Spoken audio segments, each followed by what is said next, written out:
Good morning, everybody. I'm Roger Harris, and welcome to the next session on responsible rural tourism. And this morning we have a guest speaker from India, Dr. Anil Jaggi, who will be talking to us about an initiative that has started recently between his organization called Conscious Ventures and UNIMAS ISITI to promote rural tourism. And I believe we'll also have some input from Prof. Nara on his thoughts about rural tourism. So I'd like to begin by sharing my screen and to give a short presentation on what we call responsible rural tourism. Okay, so I'm assuming everybody can see this. Okay. So when we talk about tourism, rural tourism, there's all kinds of different names for different types of tourism. And I've listed a few here that I think are relevant to the concept that we're trying to encapsulate with this phrase, responsible rural tourism. You might say, well, responsible for what? Which is a very good question. But I think the concept is to really make tourism more responsible for its impact on the places that tourists visit, that's to say the environment, and also the impact of tourism on the people who live in those tourism destinations. But there are many other labels, if you like, to different types of tourism, which I've listed here, which all come together as part of this overall concept of what we call responsible rural tourism. Things like community-based tourism, pro-poor tourism, homestays, sustainable tourism. And I've listed in there ICT for D, Information and Communication Technologies for Development, which are, as we'll come to see, in my estimation at least, make an important component of this overall concept of responsible rural tourism. So to begin with, how did I start getting involved in tourism in Sarawak? Well, that was through the eBKF8 project, which we've heard something about this morning. And the learning from that, from our first introduction of computers and the internet to the Barrio community, was the extent to which it could support tourism that had already more or less kind of begun when I first arrived in Barrio in the late 1990s. But there was just a trickle. A few adventurous individuals could find their way there and enjoy the local environment. But as soon as the internet became available, several people in Barrio took advantage of that to promote tourism further, having realized that there was an opportunity. And I've listed there some of the outcomes of that. In many ways, different types of tourism, but all there to appreciate the local environment, the pristine rainforest, the unique culture of the Kalabit people in Barrio.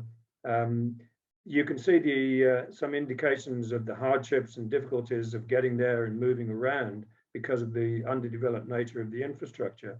But in many ways, that was part of the attraction for people who enjoy, as I used to do in my younger days, things like adventure tourism, getting into faraway and remote places, but enjoying the pristine environment when you got there. But of course, on top of that, the different types of tourism evolved, which were prompted or facilitated very much so by the presence of the internet. I think most important amongst those is the Pesta Nukanan, or the Barrio and Kalabit Highlands Food and Cultural Festival, which happens in normal circumstances, happens every year. The last time I was there, there were, I think, more than 1,000 visitors, which pretty much doubled the population of the immediate area around Barrio. A wonderful event for 3 days, enjoying local food and local culture, which I believe now is really a mainstay of Sarawak's annual tourism agenda and calendar. but other aspects to do with the kind of research that people like me and other people like many present today conduct in the highlands, which again is another type of tourism, research and development tourism, scientific, technology, anthropological studies, and of course our own knowledge fair, which actually began in Barrio, moved to Bacalarland, and brings in a number of people every time it's held there. So on top of that, or at the same time, there was another initiative by the government, which I think is important to point out, this homestay program promoted by the Malaysian government, in which individual households are certified to provide homestay tourism experiences. So I think every village that can gather, I think it's 8 or 10 households to apply for the program, can go through some training and facilitation and become certified under the Malaysia Homestay program. And my experience of this has been really very positive. I've visited a number of homestays, especially in Sabah. They're all different, but they all provide a unique, close encounter, immersive experience with the residents of the community and what they have to offer of interest within the local district. So moving on from that,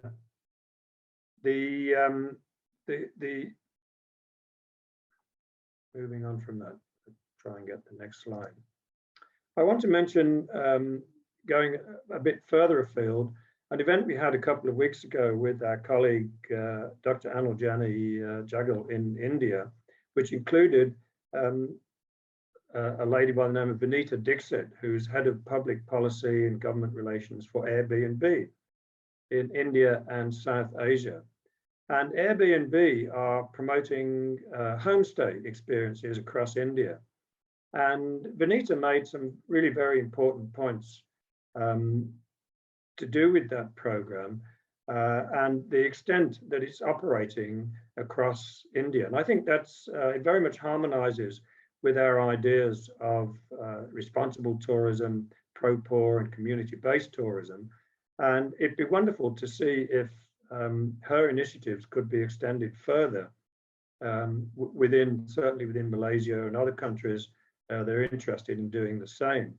So she's been working with state governments in 4 countries in South Asia. That would be India, I think Pakistan, Nepal, and Sri Lanka, running pilots to set up homestays, provide training, creating jobs, conducting research on case studies, and then promoting stories as role models for other communities to follow. And these results are now being scaled upwardly quite rapidly, working with SAVA, that's a women's association. I think it's one of India's largest NGOs, more than 1 million members. And a large number, 15,000 women, are benefiting from the program, receiving training and facilitation towards working in local tourism activities. One of the good things about tourism, it tends to create jobs which women normally carry out, which it seems to be a positive aspect of this type of tourism. So here again, in exactly the same way that we've seen in Barrio and the rest of Malaysia, tourists engage with the local culture, the local environment, they stay with the local people, they receive an immersive experience in the local livelihoods, and contribute towards local development in remote, often remote, hard to get to, and many indigenous communities throughout South Asia. So my next slide, the last one, I just want to touch on another opportunity which seems to be getting some interest for tourism in times of pandemic, when tourists can't actually or find it very difficult to travel to locations. Well, the answer is in exactly the same way as we're running this conference, is to do it virtually, the idea of virtual tourism, so that tourists can engage with tour guides in real time, live, in a live experience. So it goes a bit beyond making short videos and putting them on YouTube, but actually engaging with guides as they conduct a tour.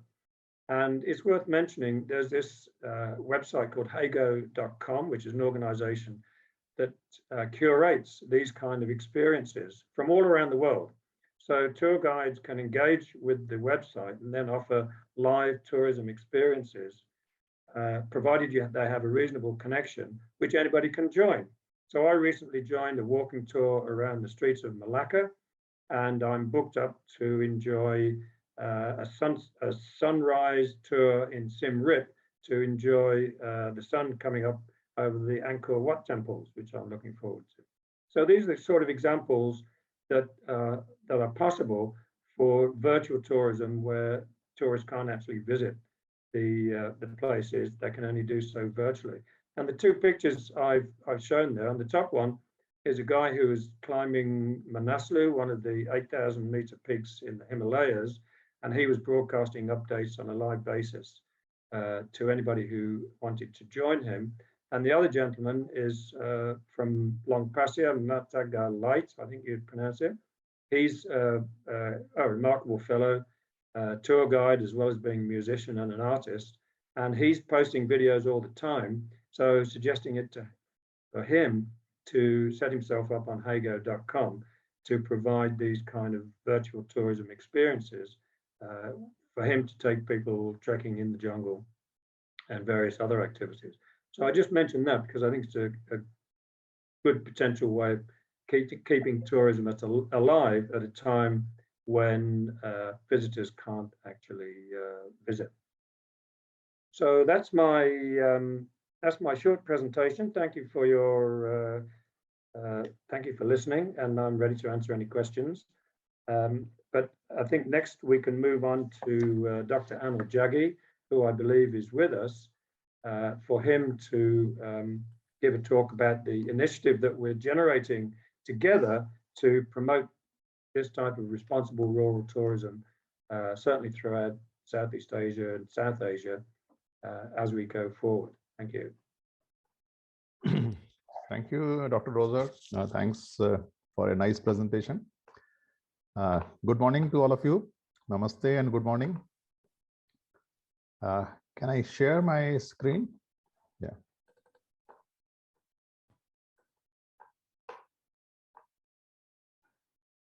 Yeah. So is it visible to everybody? Yes. Okay. Yeah. So namaste once again from India.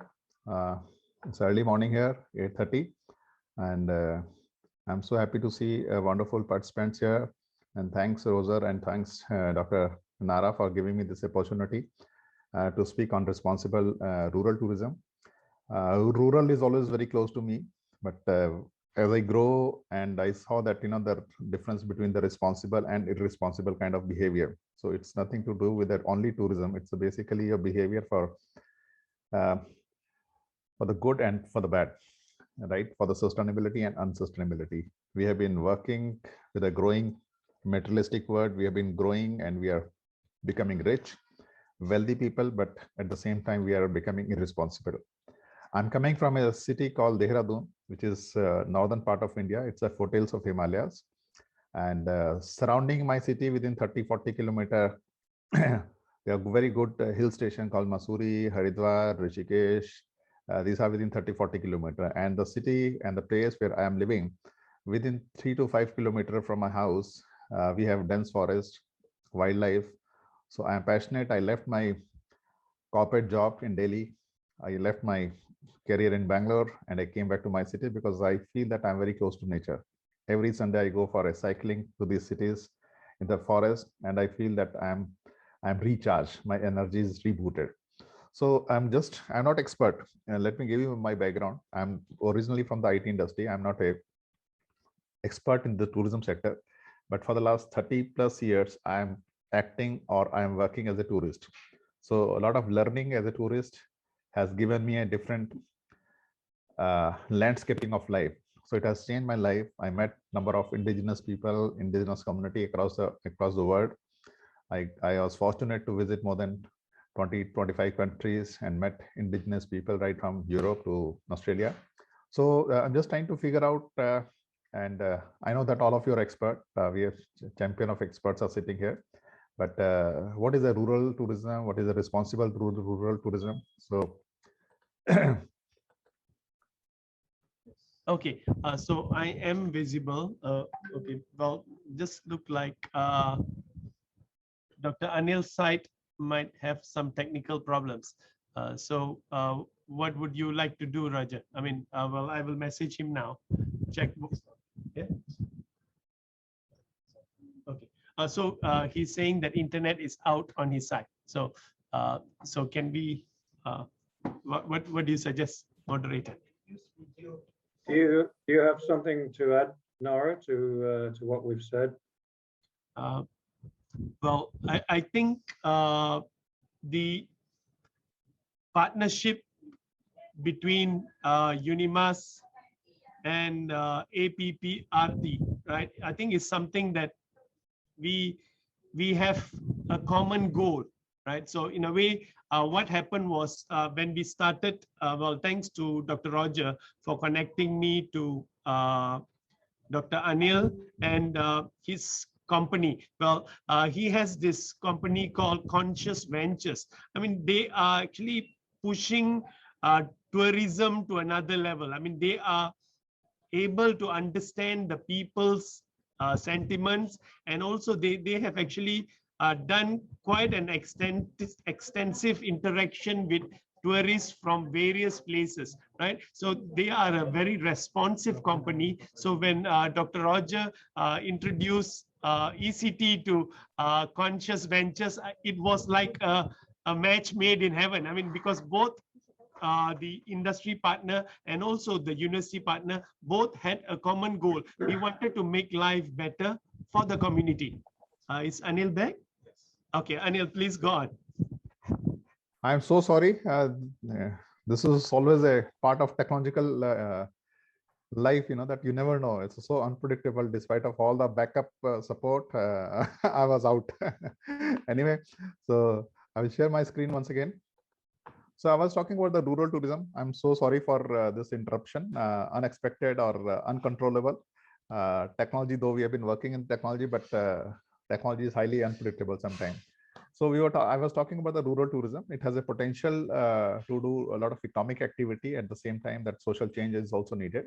Rural tourism is a type of tourism activity in which the visitor experience is related to the wide range of products generally linked to the nature-based activity, local agriculture, biodiversity, lifestyle, festival, art, culture, food, and sightseeing. As I'm coming from India, India is full of always full of different festivals. So a lot of people are visiting during the festival time, like they would like to know that how these festivals are celebrated. So this is also part of different level of festivity. Yeah, so I was going through the different definition of different organization talking about on the rural tourism. And as I mentioned that I'm coming from the Himalayan state of Uttarakhand, and Himalaya is always a very high level of attraction for the foreign tourists coming to this area. And the Himalayan villages are also very, very prominent in that way. So what is the lifestyle, how people are living in such isolated mountains? You can see that this is a very typical house in mountain, and these are the very low density area. Like a low density area means that because of the low land of agriculture, land holding, people are living in isolation, and in one village, maybe that 500 to 600 kind of population is there, which is very, very less. And migration rate is very high. So tourism, as Malaysian government is talking about home tourism, Uttarakhand government of India is also talking about homestay, so that people should stay back. So as per the UNWTO recommendation, tourism and rural development aims to support government at various levels, as well as the private sector and international community in developing tourism in rural territories in a way that contribute to inclusive, sustainable, and resilient development. So what OECD has to say about what is rural tourism? So OECD's guidelines are saying that it has to be located in the rural area, built upon the rural world, special features, small scale enterprise, open space, connect with nature and natural world, heritage, traditional society, and traditional practices. So traditional society and traditional practices are also a part of very attractive destination. People go to the different indigenous communities, indigenous people, tribal communities here and there to see that how these people are living, what is the lifestyle, what are the livelihoods they have been depending on. And not only for the international tourists within India, like if I am talking about my own state, I have been visiting number of areas which I have never seen the lifestyle like this. So this is the photograph on your right side is a very remote village in a high mountain area. So you can see that people have started going there and started learning about their culture. Rural in scale is both in terms of building and settlement, and therefore small scale. So this is underlined here. The small scale is that it has to be localized. If it becomes too big, then it's purely business. Here it is a combination of business as well as the social development. Traditional in character, growing slowly and organically and connected with local families. Sustainable in the sense that its development should help sustain the special rural character. So it's important, like how to maintain that special rural character in the area, and in the sense that development should be sustainable in its use of resources of many different kinds, representing the complex pattern of the rural environment, economy, and history. So here, these are the guidelines where we are talking that they had to maintain a rural character. Like a lot of foreigners are going there, a lot of people from the urban areas are going there, and sometimes they try to change the local landscape of their culture, their social fabric, and it is affected badly also. We have seen the villages where the foreigners from the different countries going there and using the bad practices, unethical practices. So responsible along with the rural is very, very important. Type and form of rural tourism: any form of tourism that showcase the rural life, art, culture, and heritage at rural location, thereby benefiting the local communities economically and socially, as well as enabling interaction between the tourists and the local for a more enriching experience, can be termed as a rural tourism. A variety of terms are employed to describe tourism activity in rural area. So there are different aspects of rural tourism. Is agro-tourism is also part of it. Farm tourism, rural tourism, soft tourism, alternative tourism, ecotourism, and several other which have a different meaning from one region and country to another. As Dr. Roser has mentioned, that we are also discussing about virtual tourism. So in the time of COVID, this has forced us to think on those lines, that we have to have some kind of option where people can understand without going there. So that is a power of tourism, that's a power of technology, how we can have an interaction with the local communities. So we are working on that, and definitely we'll be able to develop some kind of pilot projects very soon. Importance and benefit of the rural tourism is the important factor is development. When the people travel to the rural area, they support the local economy, help in various ways, development of rural areas, living standard of the host community. Some importance and benefit of rural tourism are as follows: provide a source of new alternative supplementary income and employment in rural areas. Rural tourism spurs infrastructure development in the areas, help to reduce gender gap and other social power, or you can call it gender empowerment through this tourism. I have number of case studies where only the self-help group of women are able to control this kind of activities. So encourage collective community, revive local culture, instill the sense of local pride, self-esteem, and identity.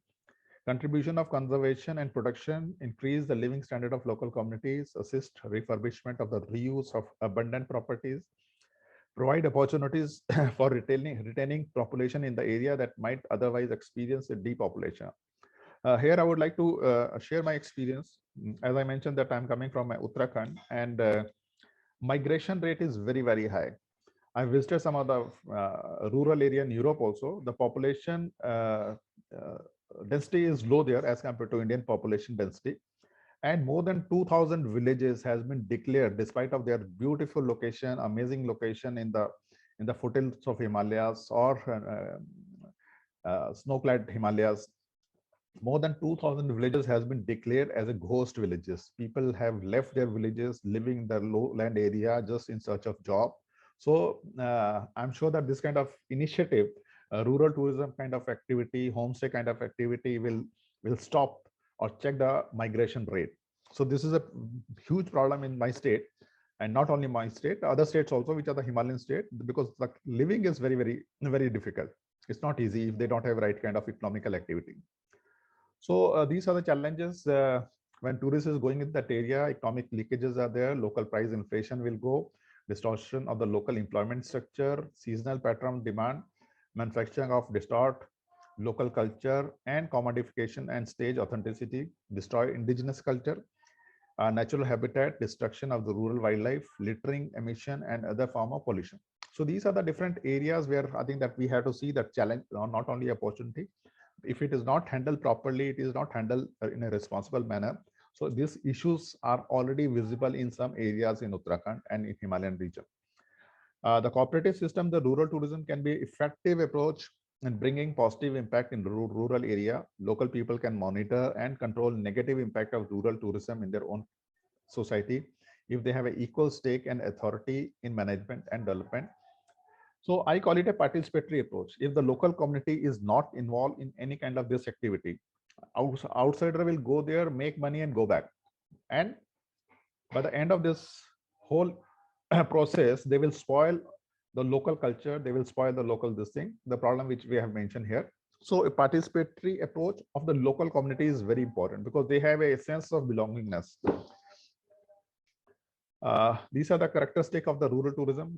Some characteristics are featured in the rural as follows: seasonality, fragmentation, external market needed, cooperation needed between the internal and external market, role of women, again, economic side income of farmer and other entrepreneurs in the rural area. So rural tourism can help in boosting local performing art, artisans, help conserve and local culture, can prevent rural migration. So when we are talking about performing art and artisan, I think technology can also help to sell their product. And when they're selling the product, the local economy will empower. It will strengthen the local economy. So all these things are, I think, the technological intervention which we are talking on under Asia Pacific Partnership for Rural Tourism will help the local communities on that side. So these are the conscious venture as mentioned by Dr. Nara. So what we are doing right now is networking of all relevant stakeholders in this domain. We are trying to bring more investment, which is, we call it impact investment in the rural tourism space. We are encouraging young startups and responsible entrepreneurship. So we are conducting all the different level of entrepreneurship program. We are conducting the orientation program. We are saying that why the name, as somebody was asking, why this conscious venture? So we are saying that consciousness is very different, venture is different, but we are trying to balance between the profitability and responsibility. So even in the tourism space, all the youngsters coming with a very innovative kind of idea, wonderful idea. So we have to sensitize them. We have to tell them that, okay, whatever money you are making through this business, it has to be responsible. It has to be ethical. Then only this is going to help the people. So fourth point is technology for tourism. Digital tourism, virtual tourism is also already mentioned by Dr. Brozer. Innovation, we are trying to invite the different ideas, competitions for the youngster from the different business schools, university students. They're coming out with a very wonderful idea. And maybe that's right now confined to India, and maybe we can expand to other region also. We have been conducting conference, events, award, and recognition for the people working in this area. On last month, we have conducted this on your left side. You can see that there's a poster of International Summit on Tourism for Inclusive Growth. This we have conducted. Dr. Bedard was there from Quebec of Canada. We are talking about different excellence of destinations. So we are working with them. Most likely we are tying up with them. Dr. Roser was there. Dr. Nara was there. Maga from Mauritius was there. Vinita from Airbnb was there. So this is a brainstorming session we have been conducting before we finalize some working agenda. Initiative taken so far are in 2018, we conducted the international conference in Nepal under the banner of sustainable mountain development and tourism, because mountain economy is different, mountain culture is different. So the focus of that conference was purely the mountain tourism. Then we launched this, about to launch this sustainable development and responsible tourism network with partner in Mauritius as well as UNIMAS. We are talking about the peace for tourism with the international body called Global Peace Foundation, because without peace, there cannot be any tourism. So peace is very important part of it. Development Center for Excellent Destination. This is, I think, today evening we are going to finalize some of the destination within India. series of webinar we have been conducting on tourism for inclusive growth, launch of we are already launched this program, Asia Pacific Partnership for Rural and Responsible Tourism with the UNIMAS. That's I'm fortunate that Conscious Venture is part of it. So that's it. I always love this picture. We were reconstructing some schools in remotest villages in Himalayas, and you can see that I'm sitting in between, and we call reconstruction of Anganwadis, which is a child-friendly spaces in a very remote area. And it was not only tourism, this was done under the CSR program. And the local children were so happy to have this kind of activity. So when we are going in a village with the right intention, right kind of mindset, I'm sure that you can do some kind of value addition for the local communities without disturbing their ecology, without disturbing their very fragile culture. So thank you very much for your time and interest. I'm open for the question if you wish. Otherwise, by the end of session, we can have collective questions. Thank you very much, all of you. Thank you, Anil, for most informative presentation packed with ideas. So we're happy to take any comments or questions. So, Prof. Nara, do you have anything additional to add to what we've already? Oh, yes. So you have a presentation. Yeah. Okay.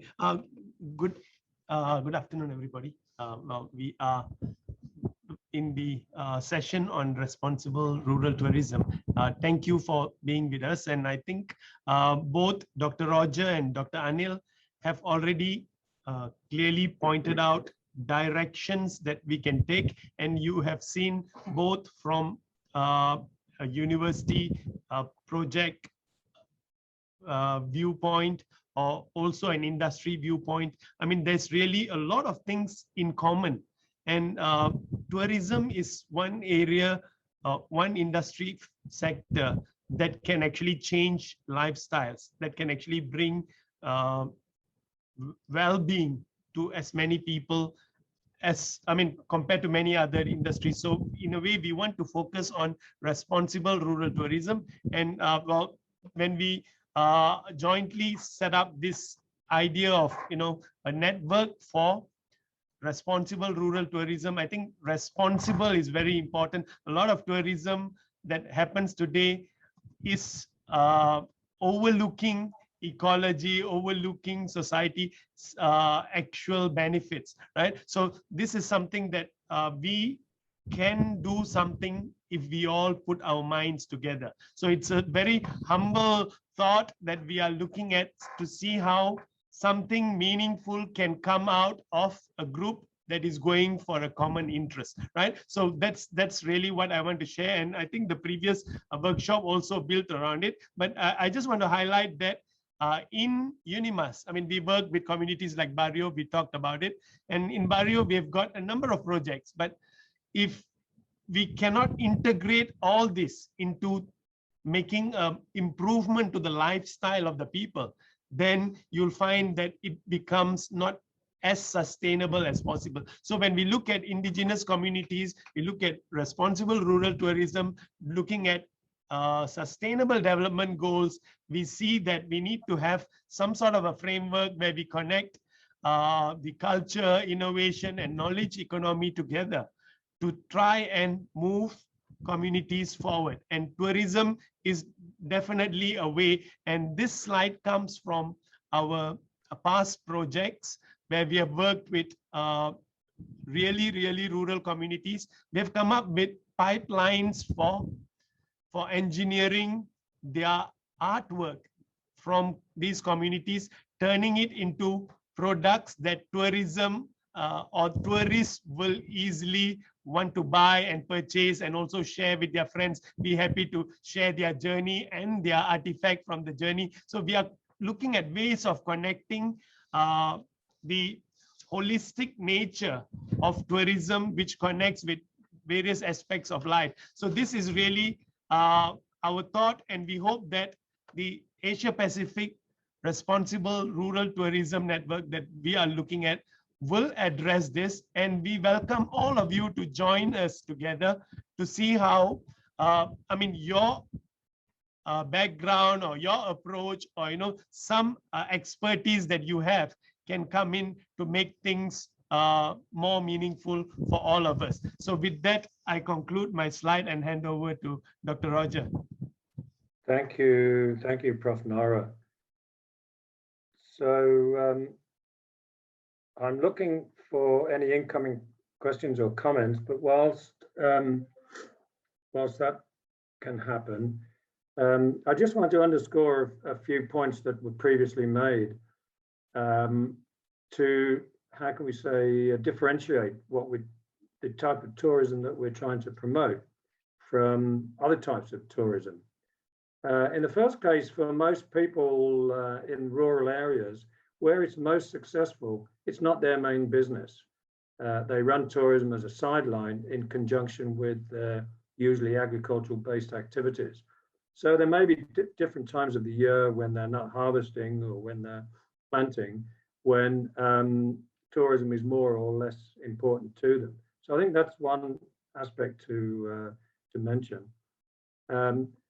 And certainly in Barrio and the other places that I visited around East Malaysia, there's no, as Anil said, there's no big business there running tourism. It's purely done by the local people. And I've seen this in other countries around Asia.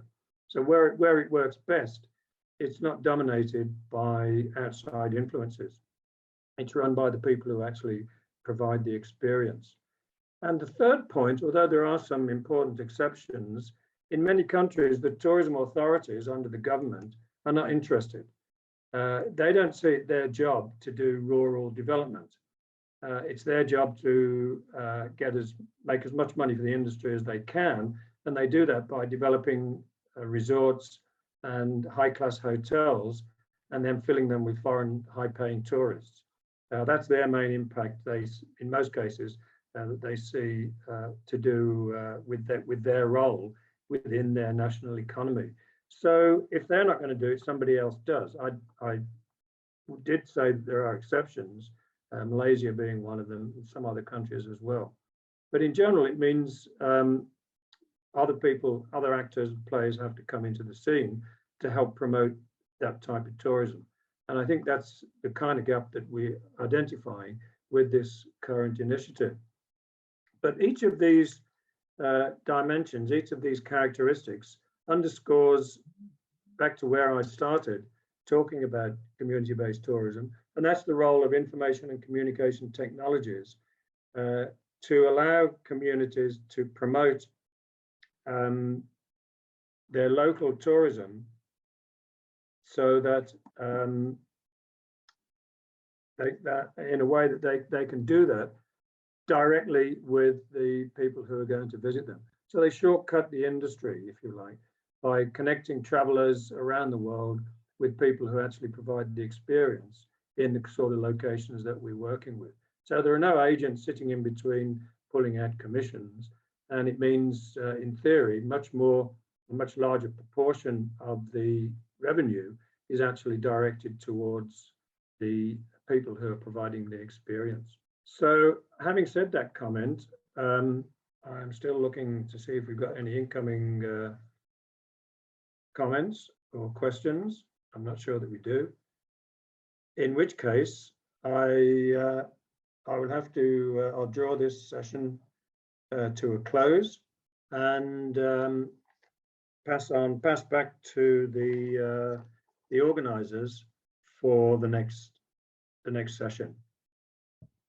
Well, to all participants, if you have any thoughts to share, I mean, there's a Miro link. Please go online and please update with your thoughts. I think we need to somehow value from, I mean, there's over 70 people here, so it will be good to, if we can capture some thoughts from you. I mean, I know question answers may not be as feasible as face-to-face, so please share your views.